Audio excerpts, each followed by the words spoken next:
துதியுங்கள், அவர் நல்லவர், கிருபை என்று உள்ளது. இயேசு கிறிஸ்துவின் இன்பைனிய நாமத்தில் வாழ்த்துகிறோம். கடைசி கால வெளிச்சம், லாஸ்ட் டேஸ் லைட் ஊழியத்தின் மூலம் உலகின் பல பகுதியில் நம் அனைவரையும் இந்த இணையதளத்தின் மூலம் ஒன்று சேர்த்த தேவனுக்கு நன்றி செலுத்துகிறோம். இந்த தேவ ஊழியத்தின் சார்பாக உங்கள் அனைவரும் அன்போடு வரவேற்கிறோம். இந்த கூட்டத்தின் ஆரம்ப ஜெபத்தை எடுக்குமாறு திரு ரவிச்சந்திரன் அவர்களை அழைக்கிறோம்.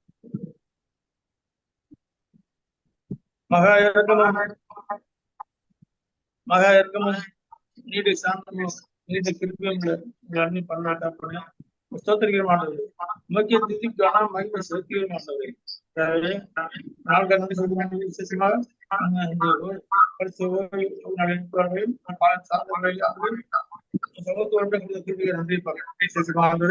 கடைசி கால வெளிச்சம் தங்க கொள்ள முடியாத நன்றி இருப்பாங்க. கர்த்தாவே வேலையும் ஒவ்வொரு பிள்ளைகளையும் அபிதமா ஆசிரியருக்கு ஆண்டவரே ஆசிரியருக்கு நிறைய குற்றம் குறைப்பாக மனோருப்பாங்க. படுத்த ரத்தத்தை கழுவி தூய்மைப்படுத்துவாங்க. ஆண்டவரே மூலம் அனைவரும் தெரிந்து கொள்ளலாம்.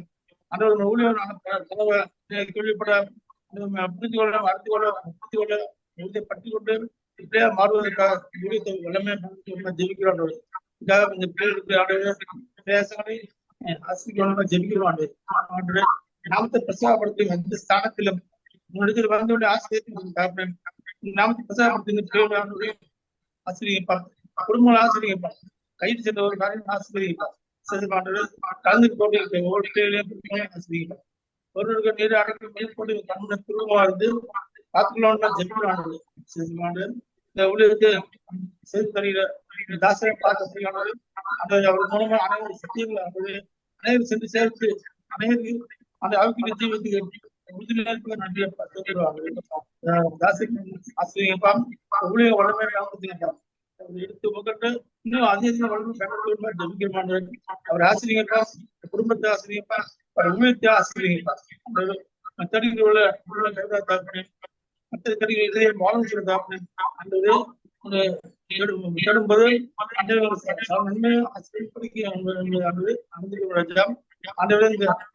அனைவருமே பயன்பெற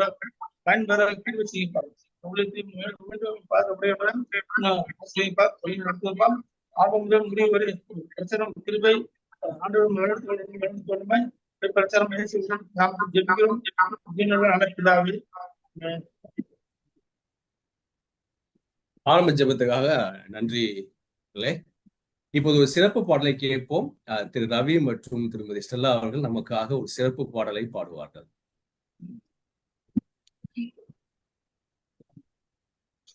அப்பா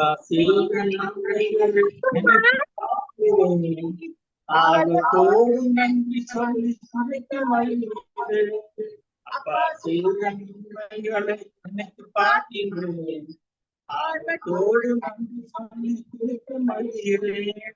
நன்றி ராஜா ராஜா நன்றி ராஜா நன்றி ராஜா ராஜா நன்றி ராஜா நன்றி ராஜா ராஜா நன்றி ராஜா நன்றி ராஜா ராஜா நன்றி ராஜா அப்பா செய்த நன்றி எனக்கு பார்க்கிறேன். ஆர்வத்தோடு நன்றி சொல்லி குறித்து மகிழ்கிறேன். நான் செய்த பாவங்களை மன்னித்தீரே, உன் மகனாய் என்னையும் ஏற்றுக்கொண்டீரே. நான் செய்த பாவங்களை மன்னித்தீரே, உன் மகனாய் என்னையும் ஏற்றுக்கொண்டீரே. அப்பா செய்த நன்மைகளை நினைத்து பார்க்கிறேன். அதோடு நன்றி சொல்லி குறித்து மகிழ்கிறேன். அப்பா செய்த நன்மைகளை நினைத்து பார்க்கிறேன். அதோடு நன்றி சொல்லி குறித்து மகிழ்கிறேன். நன்றி ராஜா ராஜா நன்றி ராஜா நன்றி ராஜா ராஜா நன்றி ராஜா நன்றி ராஜா இயேசு ராஜா நன்றி ராஜா நன்றி ராஜா இயேசு ராஜா நன்றி ராஜா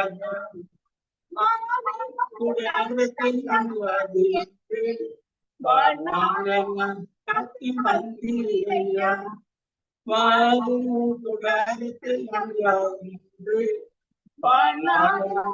பார்த்து நன்றி ஐயா. அப்பா செய்த நன்மையை எனக்கு பார்க்கிறேன். ஆழத்தோடு நன்றி சொல்லி சுருட்டு மகிழ்கிறேன். அப்பா செய்த நன்மையை எனக்கு பார்க்கிறேன். ஆழத்தோடு நன்றி சொல்லி சுருட்டு மகிழ்கிறேன்.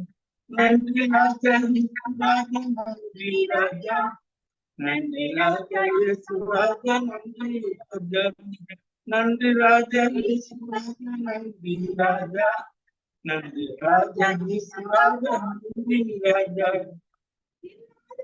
பொல்லாதவர்கள் சொல்லிய போது மயங்கு படைப்பது வைத்தீரையா. இல்லாதவர்கள் பொல்லாதவர்கள் சொல்லிய போது மயங்கு படைப்பது வைத்தீரையா. அப்பா செய்த நன்மைகளை எனக்கு பார்க்கிறேன். ஆழத்தோடு நன்றி சொல்லி துதித்து மகிழ்கிறேன். அப்பா செய்த நன்மைகளை எனக்கு பார்க்கிறேன். ஆழத்தோடு நன்றி சொல்லி துதித்து மகிழ்கிறேன். நன்றி ராஜா இயேசுராஜா, நன்றி ராஜா, நன்றி ராஜா இயேசுராஜா, நன்றி ராஜா, நன்றி ராஜா இயேசுராஜா, நன்றி ராஜா, நன்றி ராஜா இயேசுராஜா, நன்றி ராஜா. அப்பா செய்த நன்மைகளை நினைத்து பார்க்கிறேன். ஆர்வத்தோடு நன்றி சொல்லி துதித்து மகிழ்கிறேன். ஆமென். சிறப்பு பாடலுக்கு நன்றி. இன்றைய வேத வசனத்தை வாசிக்க கேட்போம். இந்த நாளுக்கான வேத வசனம் வெளிப்படுத்தின விசேஷம் 14ஆம் அதிகாரம் 12ஆம் வசனம். வெளிப்படுத்தின விசேஷம் 14ஆம் அதிகாரம் 12ஆம் வசனம். தேவனுடைய கற்பனைகளையும் இயேசுவின் மேலுள்ள விசுவாசத்தையும் காத்து கொள்ளுகிறவர்களாகிய பரிசுத்தவான்களுடைய பொறுமை இதிலே விளங்கும் என்று கூறினான். ஆமென். இப்பொழுது பாஸ்டர் தாஸ்குமாரோட பிரசங்கத்தை கேட்போம்.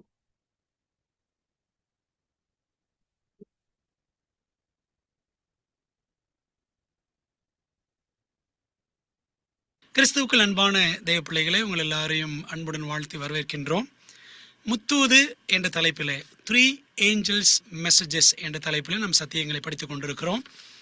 அந்த முத்தூது வெளிப்படுத்தல் 14ஆம் அதிகாரம் 6 முதல் 13 வசனங்களில் அடங்கி இருக்கிறது. இந்த முத்தூதில் இருக்கக்கூடிய 6 முக்கியமான சத்திய தூண்கள் என்னென்ன என்பதை நாம் அறிந்திருக்கிறோம். நாம் அறிந்திருக்கிறபடி நித்திய சுவிசேஷம், வருகைக்கு முந்தைய நியாய தீர்ப்பு, ஓய்வு நாள், தேவனுடைய பிரமாணம், இயேசுவின் விசுவாசம் மற்றும் மரணத்தில் மனிதனின் நிலை என்று நாம் 6 தூண்களை பார்க்கிறோம். அந்த வரிசையில் நாம் இன்றைக்கு இயேசுவின் விசுவாசம், த ஃபெய்த் ஆஃப் ஜீசஸ் என்ற தலைப்பில் நாம் கற்றுக்கொள்ள இருக்கிறோம். இந்த நாளின் தியானத்திற்குரிய முக்கிய வசனம் வெளிப்படுத்தல் 14ஆம் அதிகாரம் 12ஆம் வசனம். தேவனுடைய கற்பனைகளையும் இயேசுவின் மேல் உள்ள விசுவாசத்தையும் காத்து கொள்ளுகிறவர்களாகிய பரிசுத்தவான்களுடைய பொறுமை இதிலே விளங்கும் என்று கூறினான். இந்த வசனத்தை நீங்க ஆங்கிலத்தில் படிச்சீங்கன்னு சொன்னா, இயேசுவின் மேல் உள்ள விசுவாசம் என்ற இடத்துல ஃபெய்த் ஆஃப் ஜீசஸ் என்று இருக்கும். அப்ப எப்படி வாசிக்கணும்? தேவனுடைய கற்பனைகளையும் இயேசுவின் விசுவாசத்தையும் காத்து கொள்ளுகிறவர்களாகிய பரிசுத்தவான்களுடைய பொறுமை இதில் விளங்கும் என்று கூறினான் என்றுதான் வாசிக்க வேண்டும். ஜெபத்தோடு நாம் இந்த பாடத்தை படிக்கலாமா? ஜெபிப்போம். எங்கள் நல்ல தகப்பனே, முத்தூதிலே ஒவ்வொரு தூணாக நாங்கள் கற்றுக்கொண்டு வருகிறோம். இந்த நாளிலே இயேசுவின் விசுவாசம் என்ற ஒரு பாடத்தை நாங்கள் படிக்க போகிறோம். ஆவியானவர் தாமே எங்கள் அகக்கண்களை திறந்து கடைசி நாட்களுக்குரிய முக்கிய சத்தியமான இந்த முத்தூதிலே மறைந்திருக்கிற மாபெரும் உண்மைகளை விளங்கிக் கொள்ள ஆண்டவர் எங்களுக்கு உதவி செய்யும்படி ஒப்படைக்கிறோம். கர்த்தாவை சொல்லும் அடியாரில் கேட்கிறோம். நீர் பெருக வேண்டும், நாங்கள் சிறுக வேண்டும். இயேசுவின் நாமத்தில் ஜெபிக்கிறோம் நல்ல பிதாவே, ஆமென். அன்பானவர்களே, செவன்த் டே அட்வென்டிஸ்ட் திருச்சபையின் ஊழிய குறிக்கோள், மிஷன் ஸ்டேட்மெண்ட், வெளிப்படுத்தல் 14ஆம் அதிகாரம் 6 முதல் 12 வசனங்கள் இருக்கக்கூடிய முத்தூது, அதை அறிவிப்பதுதான் நம்முடைய முக்கியமான ஊழிய அழைப்பு, ஊழிய குறிக்கோள். அந்த படத்துல கூட பாருங்க, உலகம், அந்த உலகத்தின் மீது 3 தூதர்கள் எக்காலம் முழக்கம் இடுவதாக நாம் பார்க்கிறோம். ஆகவே இந்த வெளிப்படுத்தல் 14 அதிகாரம் 6 முதல் 12 வசனங்களில் அந்த 3 தூதர்களின் செய்தி தான் அடங்கி இருக்கிறது. இந்த சத்தியம் உலகத்துல வேற எந்த சபையும் பேசாத சத்தியம். அதனாலதான் நாம் இந்த சத்தியங்களை கருத்தாக படிக்கிறோம். அன்பானவர்களே, முத்தூதை கடைபிடிப்பவர்களும் அறிவிப்பவர்களுமே கடைசி கால பரிசுத்தவான்கள். வெளிப்படுத்தல் 14:12 அடிப்படையில கிறிஸ்தவ வாழ்வின் அம்சங்கள் அல்லது ஆவிக்குரிய கடமைகள் என்னென்ன என்பதை வெளிப்படுத்தல் 14:12 பார்க்கிறோம். 1, தேவனுடைய கற்பனைகளை கைக்கொள்ளுதல். 2வது, இயேசுவின் விசுவாசத்தை கொண்டிருத்தல் அல்லது இயேசுவின் விசுவாசத்தை கைக்கொள்ளுதல். அன்பானவர்களே, இந்த 2 தான் கிறிஸ்தவ வாழ்க்கையின் மிக முக்கியமான அம்சங்கள், ஆவிக்குரிய கடமைகள் என்று நாம் சொல்லலாம். அதை அந்த முற்றுதலை ஆண்டவர் பதித்து வைத்திருக்கிறார். நீங்க பாருங்களேன், எல்லா நாடுகளுக்கும் கொடி இருக்கிறது, சரிதானே? எல்லா அமைப்புகளும் கட்சிகளும் தங்களுக்கென்று கொடிகளை வைத்திருக்கின்றன. அதே போல இந்த கடைசி நாட்களில் வாழக்கூடிய பிள்ளைகளுக்கு, மீதமானவர்களுக்கு ஆண்டவர் கொடுத்திருக்கிற கொடி என்ன தெரியுமா? செவன்த் டே அட்வென்டிஸ்ட் திருச்சபையின் கொடி என்னவாக இருக்க வேண்டும் தெரியுமா? பாருங்களேன், இப்பூமிக்குரிய சரித்திரத்தின் முடிவை நாம் நெருங்கிக் கொண்டிருக்கிறோம். தேவனுடைய கற்பனைகள் மற்றும் இயேசுவின் விசுவாசத்தை காத்து கொள்ளுகிறவர்கள் என்று பொறிக்கப்பட்ட கொடியை அனைவரும் உயர்த்துமாறு தேவன் அழைக்கிறார் என்று 6 டெஸ்டிமனிஸ், சாட்சியாமங்கள் 6ஆம் பாகம் 292 293 பக்கங்களில் நாம் வாசிக்கிறோம். இன்னொரு கருத்தை வாசிக்கலாமா? தேவனுடைய கற்பனைகள் மற்றும் இயேசுவின் விசுவாசம் என்ற கொடியை உயர்த்தி பிடியுங்கள், இதை உங்கள் மைய கருத்தாக்குங்கள் என்று 6 டெஸ்டிமனிஸ் பக்கம் 61 வாசிக்கிறோம். அன்பானவர்களே, அப்ப அந்த 2 மேற்கோள்களிலும் என்ன வாசிக்கிறோம்? நமக்குன்னு ஒரு கொடி இருக்கிறது. அந்த கொடியில இருக்கிற முக்கிய அம்சங்கள் என்னென்ன? தேவனுடைய கற்பனைகள், இயேசுவின் விசுவாசம். பிரியமானவர்களே, ஆண்டவருடைய கற்பனைகளை குறித்து நாம் படித்தோம், சரிதானே? இன்னைக்கு நாம் படித்ததனுடைய சுருக்கத்தை பார்ப்போம். 10 கற்பனைகள். இதை குறித்து வேதாகமம் எப்படி வர்ணிக்கிறது என்றால், முதலாவது, ஆண்டவருடைய 10 கற்பனைகள் தேவனுடைய ராஜ்யத்தின் அஸ்திபாரம், the foundation of God's kingdom. சங்கீதம் 89:14 இவ்விதமாக நாம் வாசிக்கிறோம். நீதியும் நியாயமும் உம்முடைய சிங்காசனத்தின் ஆதாரம். ஆதாரம் அஸ்திபாரம். தேவனுடைய ராஜ்யத்தின் ஆதாரம், அஸ்திபாரம் என்ன? அடித்தளம் என்ன? நீதி, நியாயம். அப்படி நீதி எங்கே வெளிப்படுகிறது? அடுத்த வசனம் பாருங்க, சங்கீதம் 119 172 வாசிக்கிறோம். உமது கற்பனைகள் எல்லாம் நீதி உள்ளவைகள். அவருடைய சிங்காசனத்தின் ஆதாரம் நீதி நியாயம் என்றால், நீதினா என்ன? அவருடைய கற்பனைகள். ஆகவே அவருடைய கற்பனைகள் தேவ ராஜ்யத்தின், தேவ சிங்காசனத்தின் ஆதாரமாக, அஸ்திபாரமாக, அடித்தளமாக இருக்கிறது. 2வது, 10 கற்பனைகள் குறித்து வேதாகமம் எப்படி வர்ணிக்கிறது பாருங்கள். நியாய தீர்ப்பின் படித்தரம், தி ஸ்டாண்டர்ட் ஆஃப் ஜட்ஜ்மெண்ட். ஆண்டவர் நியாய தீர்ப்பில் இதைத்தான் அளவுகோலாக வைத்திருப்பார், 10 கட்டளைகளை. யாக்கோபு 2ஆம் அதிகாரம் 12ஆம் வசனம் பாருங்கள். சுயாதீன பிரமாணத்தினால், விடுதலை பிரமாணத்தினால் நியாய தீர்ப்படைய போகிறவர்களாய் அதற்கேற்றபடி பேசி அதற்கேற்றபடி செய்யுங்கள் என்று வாசிக்கிறோம். நம்ம அதை போன வகுப்பில் படித்தோம் அல்லவா? நியாயப்பிரமாணத்தின் அடிப்படையில் தான் நமக்கு நியாய தீர்ப்பு. இதன்படி வாழ்ந்தோமா என்றுதான் தேவன் நம்மிடத்தில் கணக்கு கேட்பார். 3வது, நித்திய ஜீவனுக்கான கடவுச்சீட்டு, பாஸ்போர்ட் இட்டர்னல் லைஃப். நித்திய ஜீவனை அடைய வேண்டும் என்றால் இயேசுவை நேசிக்கிறவர்கள், அவருடைய கட்டளைகளை கடைபிடிக்க வேண்டும். வசனம் பாருங்க, இயேசுவே சொன்னார். 2 வசனங்களை பார்க்கலாமா? வெளிப்படுத்தல் 22:14, ஜீவ விருட்சத்தின் மேல் அதிகாரம் உள்ளவர்கள் ஆவதற்கும் வாசல்கள் வழியாய் 12 வாசல்கள் வழியாய் நகரத்திற்குள் பிரவேசிப்பதற்கும் அவருடைய கற்பனைகளின்படி செய்கிறவர்கள் பாக்கியவான்கள் என்று படிக்கிறோம். புதிய ஏற்பாட்டின் கடைசி புத்தகத்தில் கடைசி அதிகாரத்தில் விதமாக வாசிக்கிறோம். மத்தேயு 19:17 இயேசு சொன்னாரு, அதற்கு அவர், நீ என்னை நல்லவன் என்று சொல்வானேன்? தேவன் ஒருவர் தவிர நல்லவன் ஒருவனும் இல்லையே. நீ ஜீவனில் பிரவேசிக்க விரும்பினால் கற்பனைகளை கைக்கொள் என்று இயேசு அவ்விடத்தில் வந்த கேள்வி கேட்ட ஒரு மனிதனுக்கு பதில் சொன்னார். நீ ஜீவனில் பிரவேசிக்க விரும்பினால், நித்திய ஜீவனை அடைய வேண்டும் என்று விரும்பினால் கற்பனைகளை கைக்கொள். அதான் பாஸ்போர்ட். பாஸ்போர்ட் இருந்தால் தான் அடுத்த நாட்டுக்கு போக முடியும். பார்த்தீங்களா? நீ நித்திய ஜீவனில நுழைய விரும்புகிறாயா? என்ன பண்ணு? தேவனுடைய கற்பனைகளை கைக்கொள். இவ்வளவு அழகாக வேதம் சொல்லுகிறது பார்த்தீர்களா? 4, இந்த 10 கட்டளைகளை பற்றி வேதம் என்ன சொல்லுகிறது என்றால், it is the pathway to Jesus, pathway of Jesus. இயேசு கடந்து சென்ற பாதை. படிக்கலாமா? யோவான் 15:20 ஊழியக்காரன் தன் எஜமானிலும் பெரியவன் அல்லவென்று நான் உங்களுக்கு சொன்ன வார்த்தை நினைத்துக் கொள்ளுங்கள். அவர்கள் என்னை துன்பப்படுத்தினது உண்டானால் உங்களையும் துன்பப்படுத்துவார்கள். அவர்கள் என் வசனத்தை கை கொண்டது உண்டானால் உங்கள் வசனத்தையும் கை கொள்வார்கள். இந்த 15 அதிகாரத்துல 10ஆம் வசனத்தை நீ படிச்சு பாருங்க. நான் என் பிதாவின் கற்பனைகளை கை கொண்டு அவருடைய அன்பிலே நிலைத்திருந்தது போல நீங்களும் என்னுடைய கற்பனைகளை கை கொண்டால் என்னுடைய அன்பிலே நிலைத்திருப்பீர்கள். யோவான் 15:10. அப்போ இயேசு என்ன பண்ணாரு? பிதாவின் கற்பனைகளை கை கொண்டு பிதாவின் அன்பிலே நிலைத்திருந்தார். யோவான் 14:15 வாசிக்கிறோம், நீங்கள் என்னிடத்தில் அன்பாய் இருந்தால் என் கற்பனைகளை கை கொள்ளுங்கள். சரிதானே? அப்ப யோவான் 15:10 14:15 என்ன வாசிக்கிறோம்? இயேசுவானவர் கட்டளைகள் கீழ்ப்படிந்தார். நீங்களும் என்னிடத்தில் அன்பாய் இருந்தால் கட்டளைகள் கீழ்ப்படியுங்கள் என்றுதான் இயேசு சொல்லுகிறார்.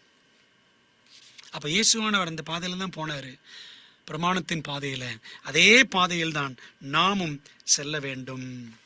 அப்ப பாருங்களேன், இந்த வெளிப்படுத்தல் 14:12 2 காரியங்களை ஆண்டு வலியுறுத்துகிறார்.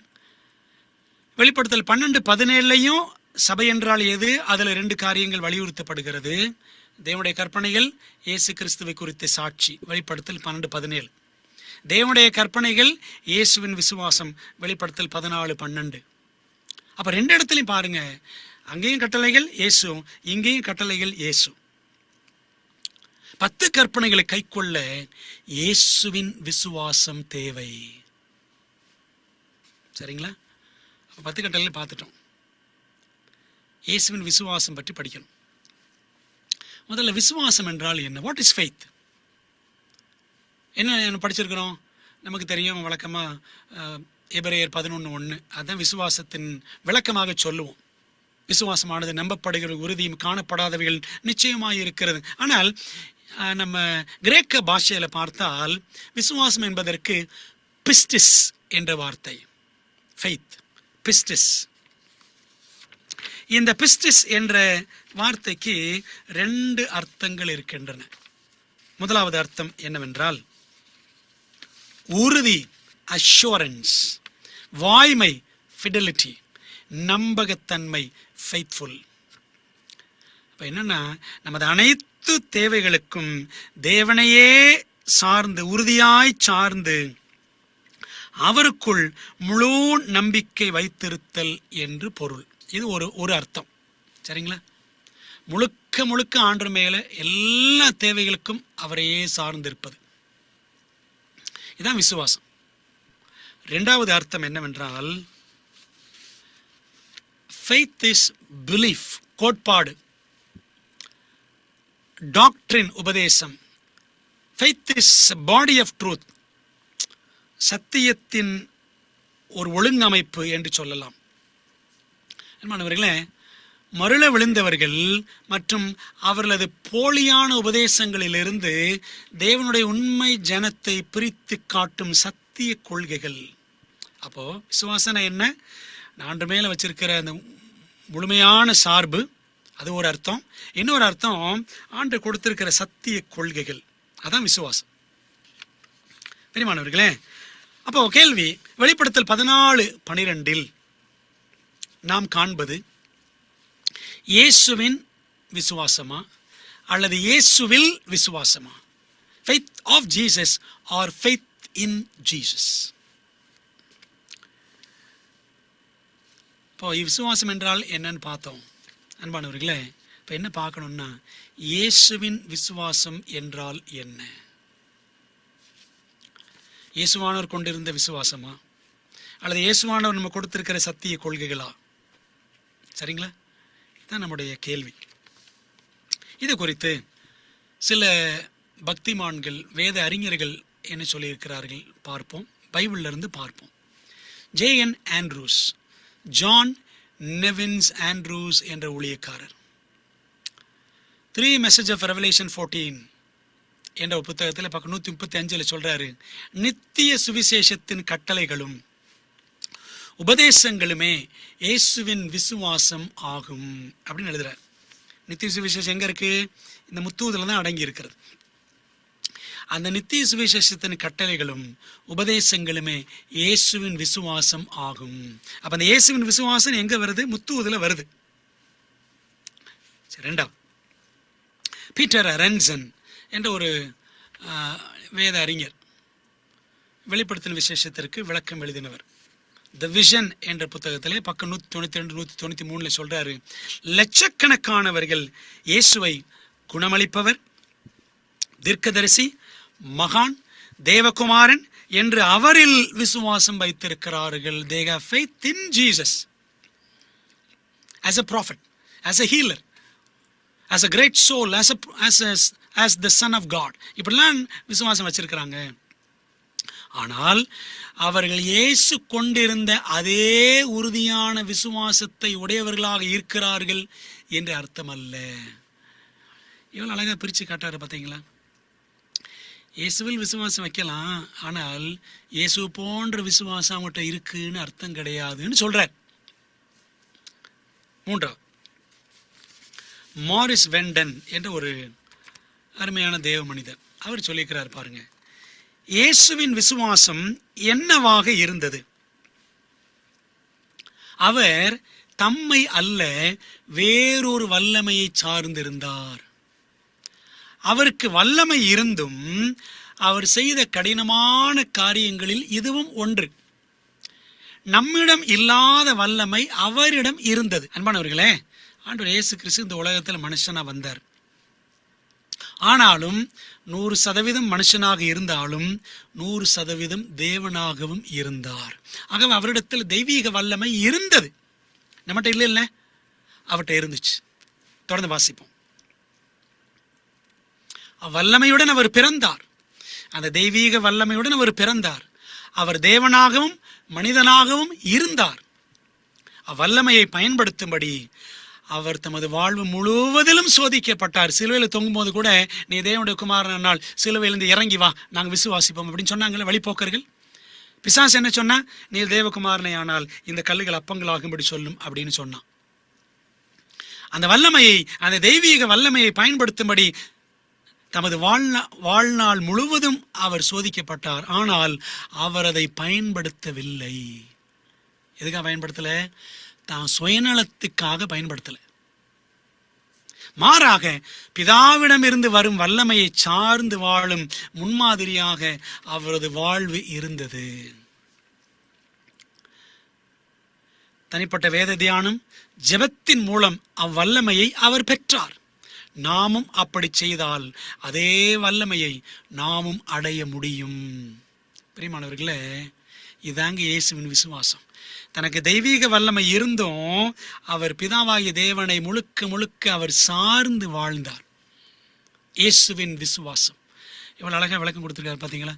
அன்காமன் கிரவுண்ட் என்ற புத்தகத்துல பக்கம் 68 வாசிக்கிறோம்.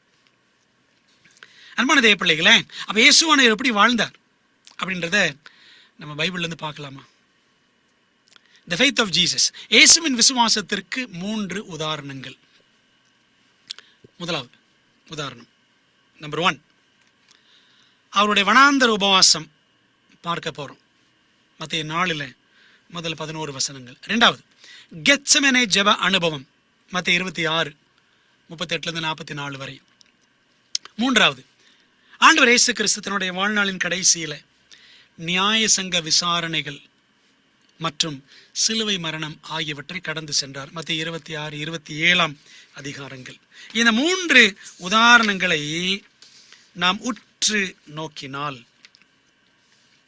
இயேசுவானவருடைய விசுவாசம் எப்படிப்பட்டதாக இருந்தது என்பது நமக்கு புலப்படும். முதலாவது ஒவ்வொன்றாக சுருக்கமாக பார்ப்போம். வனாந்தர உபவாச அனுபவத்திலே என்ன போராட்டம்? இயேசுவானவர் பிசாசுடனே போராடினார். சரிதானே? மத்தேயு 4 அதிகாரத்திலையும் லூக்கா 4 அதிகாரத்திலையும் முதல் 11 வசனங்களை நம்ம பார்க்கலாம். சாத்தான் வந்து இயேசுவை சோதித்தான். கல்லுகளை அப்பங்களாக்கும். நீர் என்ன செய்யும்? தேவாலயத்தின் உப்பரியை கொண்டு போய் மேலிருந்து கீழே குதியும், ஒரு உயர்ந்த மலை கொண்டு போய் என்னை விழுந்து வணங்கும் என்றெல்லாம் அவன் சொன்னான், சாத்தான் இயேசுவை பார்த்து. ஆகவே வனாந்தரத்திலே சாத்தானால் உண்டான போராட்டத்தை இயேசுவானவர் சந்தித்தார், சகித்தார், அவனை ஜெயித்தார். அன்பானவர்களே, எப்படி? உபவாசத்தோடு ஜெபம் பண்ணார். அந்த போராட்டத்தில் சாத்தான் கொடுத்த கேள்விகளுக்கெல்லாம், அவன் தொடுத்த கணைகளுக்கெல்லாம் வசனத்திலிருந்து அவர் பதிலடி கொடுத்தார். எழுதியிருக்கிறதே, எழுதியிருக்கிறதே, எழுதியிருக்கிறதே. அதாங்க இயேசுவின் விசுவாசம். ஜெபம், வேத தியானம், வசனங்களை உள்ள வச்சிருந்தாரு, பதிச்சு வச்சிருந்தாரு. எடுத்து வசனங்களை வீசினார், பிசாசு ஓடி போனான். சரிதானே? அதாங்க இயேசுவின் விசுவாசம். 2வது கெத்செமனே ஜெப அனுபவத்தில் ஆண்டவர் இயேசு கிறிஸ்து கெத்செமனே தோட்டத்தில் அவர் இரத்த வேர்வை சிந்தி ஜெபித்தார் என்பதை நாம் 4 சுவிசேஷங்களிலுமே வாசிக்கலாம். அந்த போராட்டம் என்ன போராட்டம் அப்படின்னா, பாவத்தை குறித்த போராட்டம். சரிதானே?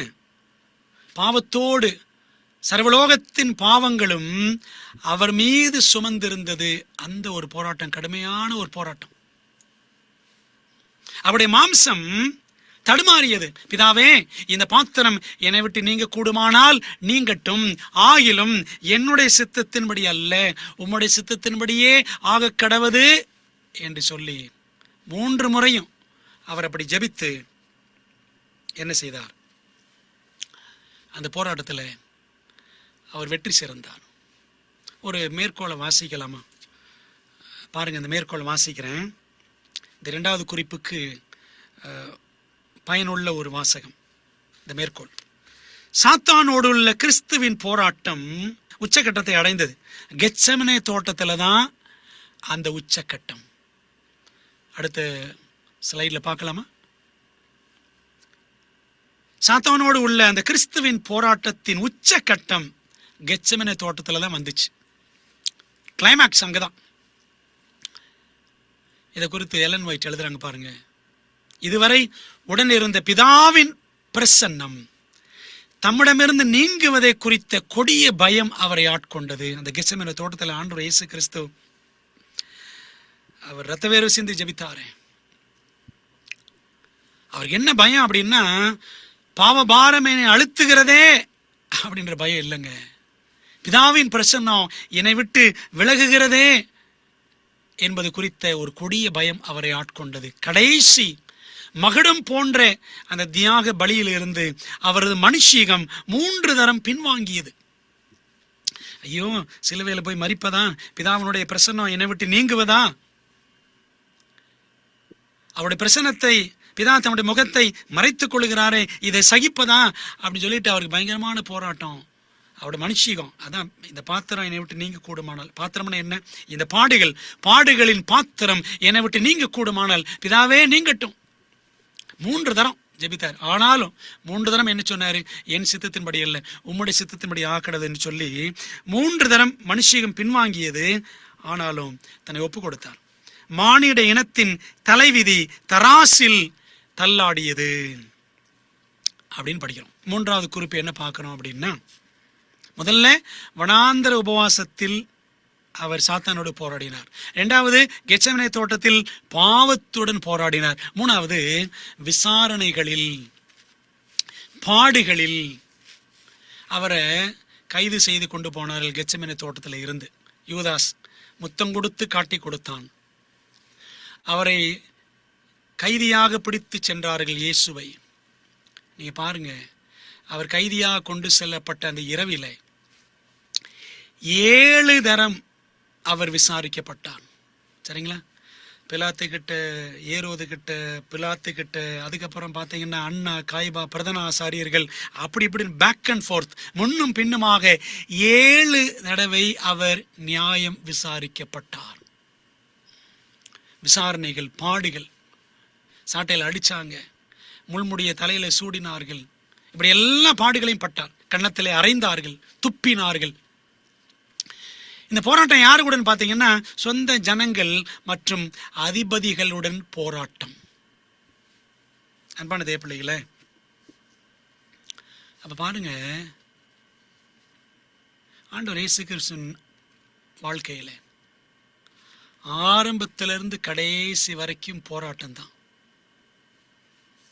சாத்தானோடு போராட்டம், பாவத்தோடு போராட்டம், அவருடைய சொந்த ஜனங்களோடு, யூத ஜனங்களோடு போராட்டம். இந்த போராட்டங்களில் எல்லாம் இயேசுவானவருடைய விசுவாசம் எப்படி இருந்தது?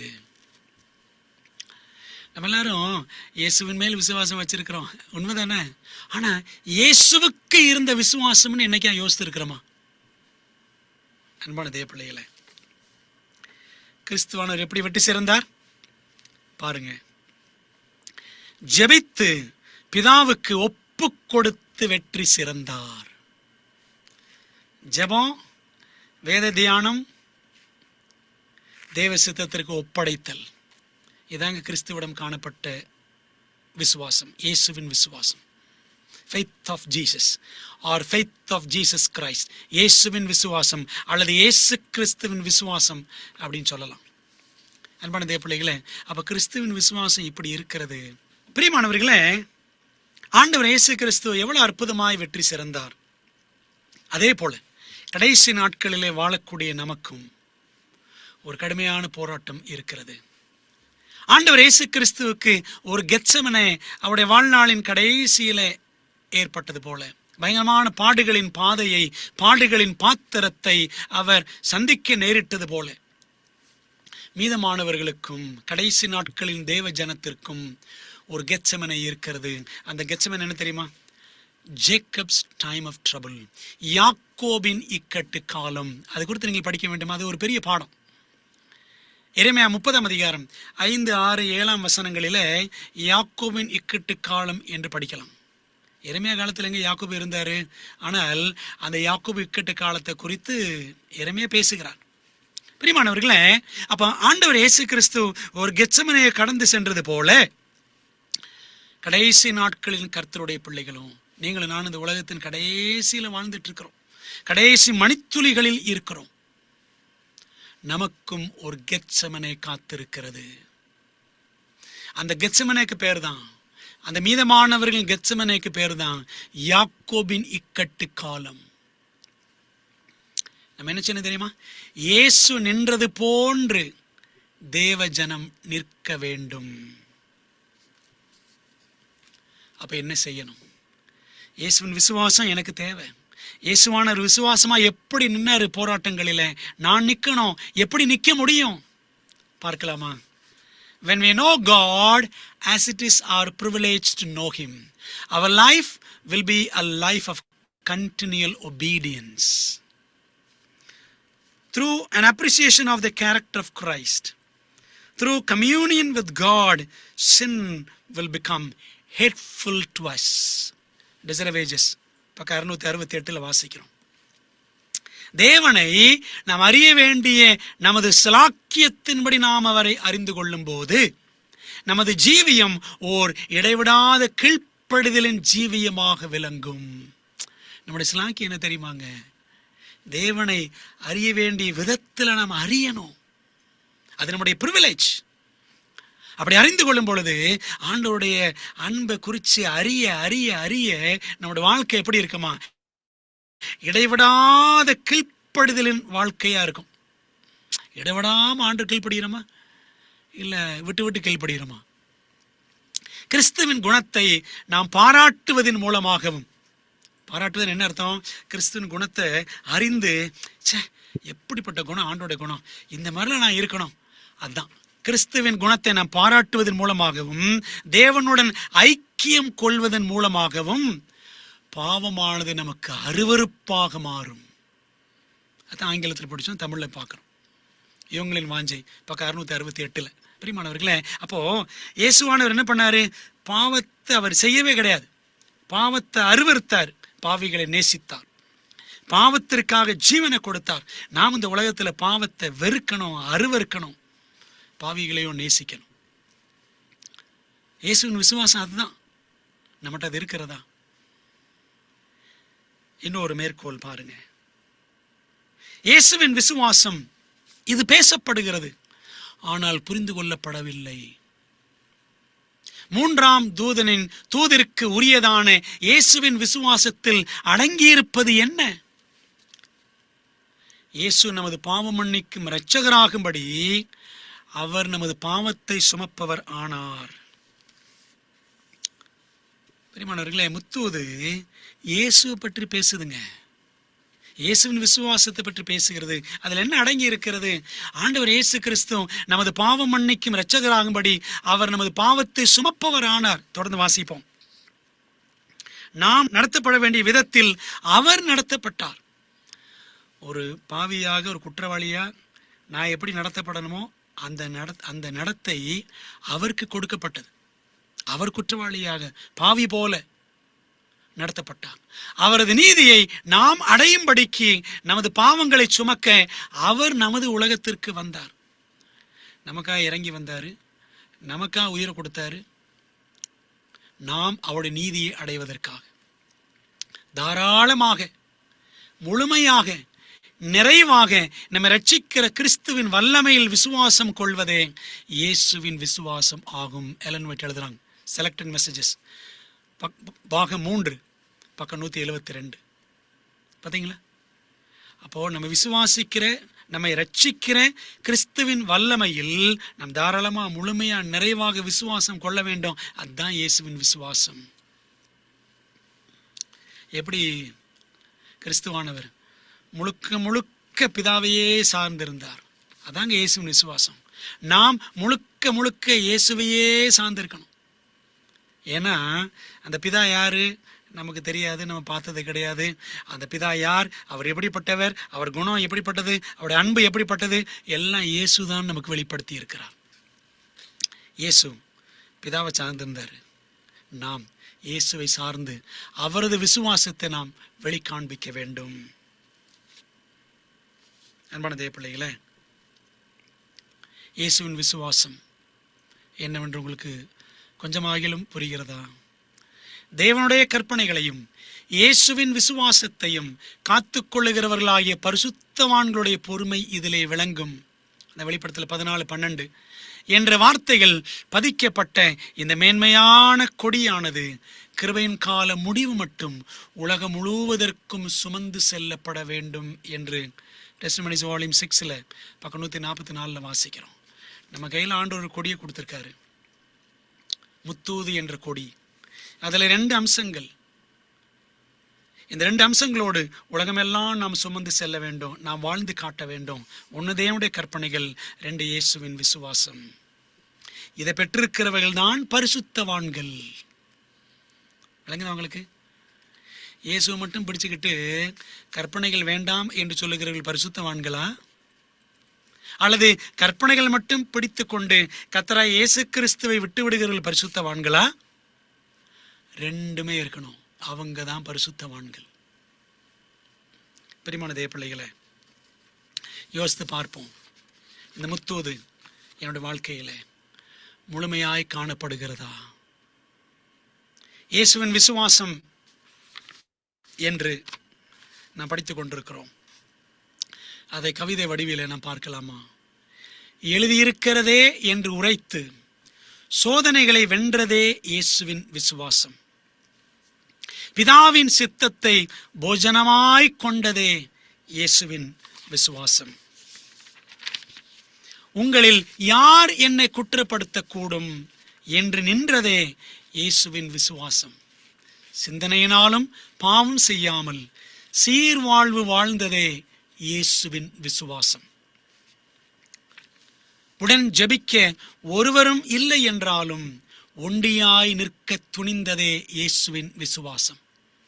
கண்ணீரை சிந்தி செந்நீரையும் இரத்தத்தையும் சிந்தி கல்வாரி வரைக்கும் சென்றதே இயேசுவின் விசுவாசம். காட்டிக் கொடுக்க கையூட்டு லஞ்சம் பெற்றவனையும் சிநேகிதனே என்றதே இயேசுவின் விசுவாசம். பாவ மானிடர்க்காய் சிலுவையில் 2ஆம் மரணத்தை அடைந்ததே இயேசுவின் விசுவாசம். கடைசி நிமிடம் மட்டும் ஊழியம் செய்து கல்லனுக்கும் கானான் கதவை திறந்ததே இயேசுவின் விசுவாசம். மனிதனுக்கு மாதிரியாக வாழ்ந்து மனுஷீகத்தில் தெய்வீகத்தை காட்டியதே இயேசுவின் விசுவாசம். அன்பானவர்களே, புரிந்ததா? ஆவியானவர் உங்களுக்கு புரிவதற்கு உதவி செய்வார். இயேசுவின் விசுவாசனா என்ன? இந்த உலகத்தில் மனுஷனாக வாழும் பொழுது நீங்களும் நானும் இயேசுவை காட்ட வேண்டும். இயேசுவின் அன்பிற்கு சாட்சிகளாக நாம் விளங்க வேண்டும்.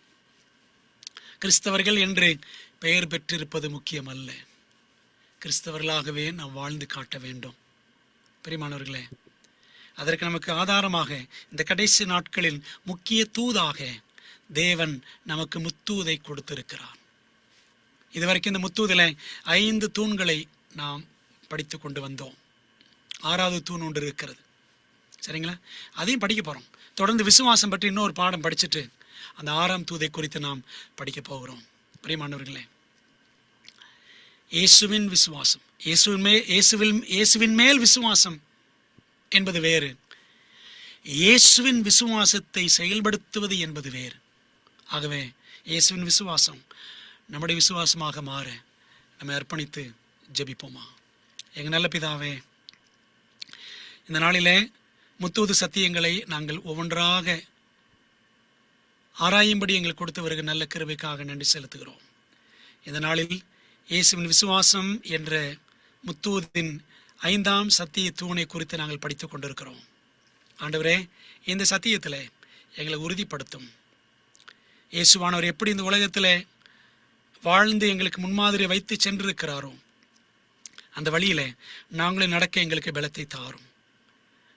ஆண்டவர், இயேசுவுக்கு ஒரு கெத்செமனே இருந்தது, எங்களுக்கும் ஒரு கெத்செமனே இருக்க போகிறது, விரைவில் எங்களை நெருங்க காத்திருக்கிறது. ஆகவே தகப்பனே, மீதமானவர்களுக்கு கெத்செமனே இக்கட்டு காலங்கள் வரும் பொழுது நாங்கள் இயேசுவுக்காக இயேசுவை போல் நிற்கிற அந்த விசுவாசத்தை ஆண்டவர் எங்களுக்கு விருத்தி செய்யும்படி ஒப்புக் கொடுக்கிறோம். லூக்கா 17:5 அப்போஸ்தலர்கள் ஆண்டவரை நோக்கி எங்கள் விசுவாசத்தை வர்த்திக்க பண்ணும் என்று சொன்னார்களே, நாங்களும் அப்படியே ஜெபிக்கிறோம். ஆண்டவரே, எங்கள் விசுவாசத்தை வர்த்திக்க பண்ணும். எங்கள் விசுவாசம் இயேசுவின் விசுவாசமாக எங்களுக்குள்ளே பெருக்கெடுத்து வளரட்டும். எங்கள் ஜெபத்தை கேட்டதற்கு நன்றி. சத்தியத்தை கேட்ட எல்லா பிள்ளைகளையும் ஆசீர்வதியும். இதன்படி நாங்கள் நடக்கவும் இந்த சத்தியத்தை அநேகருக்கு பகிரவும் ஆண்டவர் எங்களுக்கு உதவி செய்யும்படி இயேசுவின் நாமத்தில் ஜெபிக்கிறோம். ஜெபங்கேலும் நல்ல பிதாவே, ஆமேன். நம்முடைய கர்த்தராக இருக்கிற இயேசு கிறிஸ்துவின் கிருபையும் பிதாவாகிய தேவனுடைய அன்பும் ஆவியானவர் ஐக்கியமும் ஆசீர்வாதமும் தேவதூதர்களின் காவலும் வழி நடத்தலும் நம்ம எல்லாரோடும் இன்றும் என்றும் சதா காலங்களிலும் தங்கியிருப்பதாக. ஆமேன். பிரியமானவர்களே, கர்த்தர் உங்களை ஆசீர்வதிப்பாராக. இந்த சத்தியங்களை மற்றவர்களுக்கும் பகிருங்கள். தேவன் உங்களோடு இருப்பார். ஆமேன். காலம் வெளிச்சம் சார்பாக இந்த அருமையான தேவ செய்தியை நம்மோடு பகிர்ந்து கொண்டு போவதற்காக கர்த்தருக்கு நன்றி செலுத்துகிறோம். இந்த கூட்டத்தின் கலந்து கொண்ட ஒவ்வொருத்தையும் தேவன் தாமே ஆசீர்வதிப்பாராக. அடுத்த கூட்டம் ஆகஸ்ட் 2ஆம் தேதி நடைபெறும். இந்த கூட்டம் ஒவ்வொரு மாதமும் முதல் மற்றும் 3ஆம் சனிக்கிழமை மாலை 7:30 மணி அளவு நடைபெறும் என்பதை அன்புடன் தெரிவித்துக் கொள்கிறோம். சத்தியத்தை அறிவீர்கள், சத்தியம் உங்களை விடுதலையாகும். ஆமென். நீங்கள் பெற்ற இந்த ஆசீர்வாதத்தை மற்றவர்களும் பகிர்ந்து கொள்ளுங்கள். நன்றி.